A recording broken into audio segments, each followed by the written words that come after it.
Régis Ragdoll regarde des vidéos sur internet.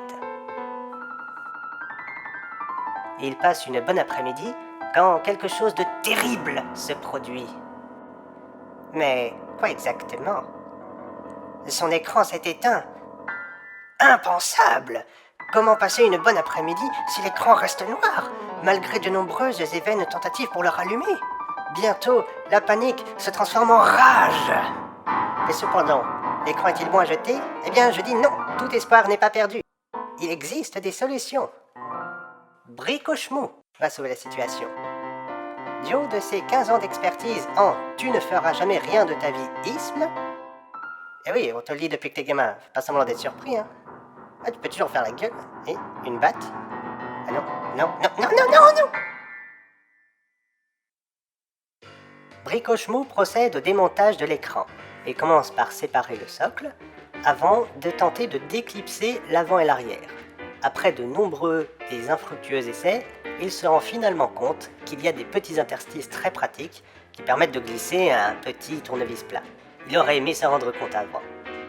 Une fois tout le tour déclipsé, on peut retirer l'arrière en faisant attention à ne pas arracher le câble, ce qui nous permet de regarder comment ça se passe là-dessous et voir quelles sont les vis à enlever pour continuer. Maintenant, on détache la partie en plastique avant pour séparer la dalle et le panneau arrière. La règle numéro 1, c'est quand ça résiste, il ne faut surtout pas forcer. On regarde ce qui se passe à l'intérieur, et ici, on découvre une petite nappe qu'on peut enlever facilement avec des petits mouvements circulaires. Une fois ceci effectué, il nous reste à dévisser les cartes électroniques et tenter de voir si on peut remarquer quelque chose d'anormal. Sur la première carte, Bricochemou ne remarque pas grand-chose, si ce n'est que l'arrière est un peu dégueulasse. Sur la seconde carte, en revanche, c'est une toute autre histoire.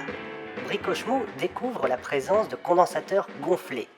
Après des recherches sur internet, il s'avère qu'un condensateur gonflé est un condensateur défectueux. Bricochemou va donc procéder à une opération chirurgicale. Il commence par enlever cette espèce de silicone qui maintient le condensateur en place et marque ensuite les soudures des composants incriminés avec un poinçon. Maintenant, le dessoudage à proprement parler. La prochaine fois, il attendra que le fer soit suffisamment chaud. Maintenant, on finit avec un petit mouvement circulaire. Et ch'touk! Il ne reste maintenant plus qu'à aller au magasin d'électronique pour acheter des condensateurs équivalents. Sur un condensateur, il y a une ligne ici de couleur blanche sur le dessus qui indique le pôle négatif. Sur la carte électronique, c'est le plus qui est indiqué, le pôle positif. On sait donc immédiatement dans quel sens poser le condensateur. Il ne reste plus qu'à faire la même chose avec l'autre et à souder. Sprouch, sprouch, sprouch et sprouch.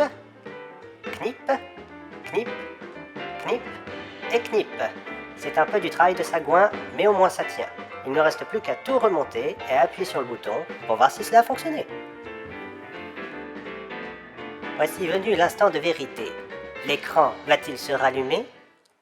Eh bien oui, c'est un franc succès. Grâce à Bricochemou, Régis Ragdoll va pouvoir continuer à procrastiner. Nous tenons à préciser que Bricochemou n'y connaît strictement rien en électronique et que sa réussite est due à deux choses.